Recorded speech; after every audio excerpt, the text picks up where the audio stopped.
So congratulations to all of you for having selected your district in the first instance. And ఈ విజయోత్సవ సభకు ఇక్కడ ముఖ్య అతిథిగా విచ్చేసిన మన నాయకుడు గౌరవనీయ లచ్చన్న గారికి మరియు వారికి వెన్నంటూ తోడు నీడలా ఉండే అతి ముఖ్యమైన వ్యక్తి రామకృష్ణ అన్న గారికి, రామరెడ్డి అన్న గారికి, టీజీటీఏ అధ్యక్షులు రాములన్న గారికి, సిసిఎల్ఏ యూనిట్ అధ్యక్షులు రాంబాబు మరియు పూల్ సింగ్ అన్న గారికి, భిక్షం గారికి, చైతన్య గారికి, ఇక్కడ విచ్చేసిన నరసింహారావు ఆర్డీఓ గారికి మరియు మంగిలాల్ అన్న గారికి, శ్రీనివాస్ అన్నకి మరియు రవికుమార్ అన్నకి, సభను అలంకరించిన ప్రతి ఒక్కరి on the dais of the dais ప్రతి రెవెన్యూ కుటుంబ సభ్యునికి నా శుభాభివందనాలు.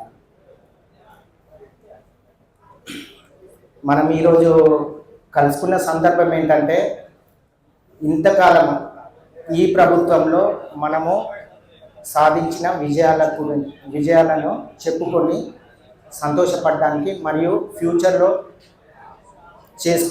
చేసుకోవాల్సిన కార్యాచరణ కోసం కూడా చర్చించుకోవడానికి కలుసుకున్నాం. అందులో భాగంగా అతి ముఖ్యంగా మనం సాధించిన వాటిల్లో గొప్ప విషయాలు ఏంటంటే, ఒకటి అన్న ఈ విఆర్ఓల సమస్యలు తీర్చడము, ఇంకొకటి సెలక్షన్ గ్రేడ్లో 33 పోస్టులు అనేది చాలా ఇంపార్టెంట్.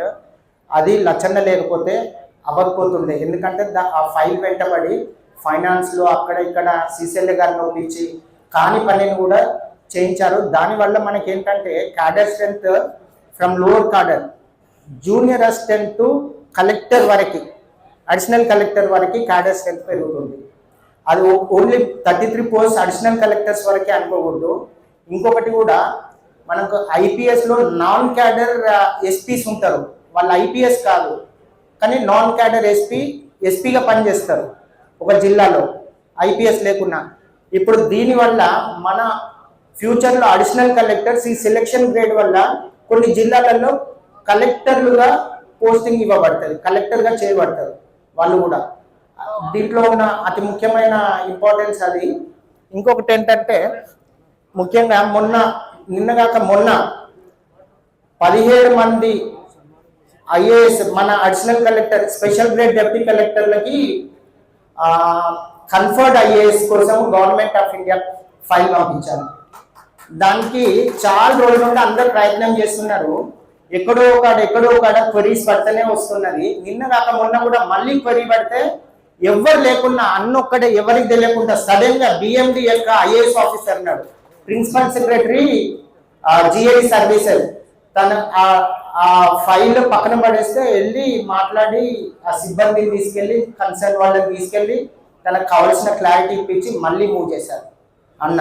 సో అలా మనకు తెలియకుండా రోజు ఎన్నో పనులు చేస్తుంటారు ఎవ్రీడే. ఫర్ ఎగ్జాంపుల్ నేనే ఉన్నా, నాకు ఎంతో ఇష్టమైతే తప్ప అన్న ఉన్నాడు కాబట్టి ఇక్కడి వరకు వచ్చిన క్రమం. లేకపోతే నేను జనరల్గా ఐఏఎస్ ఆఫీసర్లతో పనిచేసిన వాడిని, వాళ్ళతోనే ఎంజాయ్ చేసేవాడిని, వాళ్ళ దగ్గర ఏదో క్వాలిటీ ఉంటుంది చూసి నేర్చుకునేవాడిని.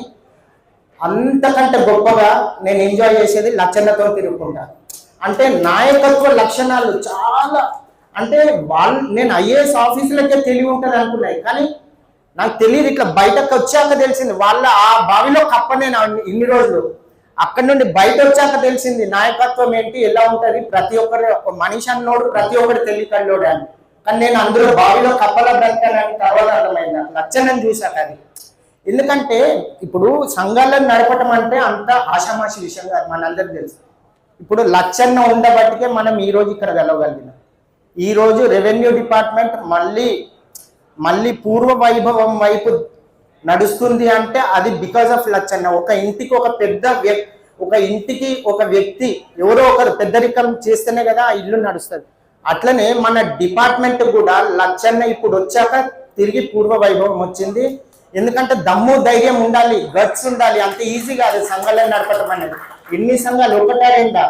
టీజీటీఏ ఎప్పుడో స్థాపించిండు, దాని తర్వాత డెప్యూటీ కలెక్టర్స్ అసోసియేషన్ వచ్చి జాయిన్ అవ్వగానే ఇంకో అసోసియేషన్, మళ్ళీ సిపిఎస్ అని ఇప్పుడే ఒక మీటింగ్ అటెండ్ అయ్యి వచ్చాం సిపిఎస్.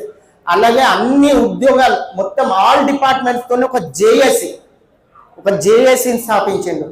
సో ఆ విధంగా గట్స్ ఉండబట్టి అన్న చేస్తున్నాడు. ఎంతో వ్యూహాత్మకం ఉండాలి, డిప్లొమాసీ ఉండాలి,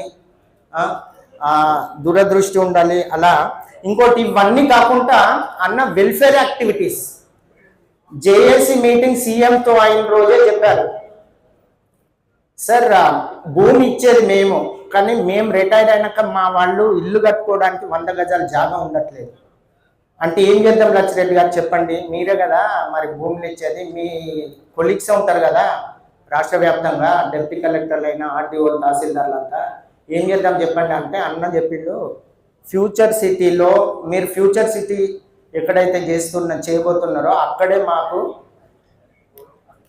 ల్యాండ్ ఇస్తే మీరు ఇన్ఫ్రాస్ట్రక్చర్ డెవలప్ చేయండి, మేము వచ్చి అక్కడ మేము కూడా మా వంతు మేము కాంట్రిబ్యూట్ చేస్తాము, మాకేం ఉట్టికి కాదు, మేము కొనుక్కుంటాము, వాళ్ళకి ఎంతకైతే అమ్ముతున్నారో మాకు అదే రకంగా అమ్మితే మేము కొనుక్కుంటామని చెప్పి సలహా ఇస్తే సరే అన్నారు. అక్కడ ఇప్పుడు అన్న స్టార్ట్ చేశారు కూడా, అక్కడ ల్యాండ్ ఎక్విజిషన్ స్టార్ట్ అవుతుంది. మనందరికీ ఫ్యూచర్లో ప్రతి ఒక్కరికి రెవెన్యూ కుటుంబ సభ్యులకి ఇంటి జాగా ఇప్పించబోతున్నారు. అలాగే హెల్త్ మినిస్టర్తో మాట్లాడి, ముఖ్యమంత్రితో మాట్లాడి ఈహెచ్ఎస్ హెల్త్ ఇన్సూరెన్స్ కూడా, హెల్త్ కార్డు కూడా అన్న ఇప్పిస్తున్నారు. చాలా అన్న నా పక్కన నుండి పొడుస్తున్నారు, మాట్లాడలేకపోతున్నా. రామకృష్ణ అన్న కింద చెయ్యి పెట్టి మాట్లాడలే.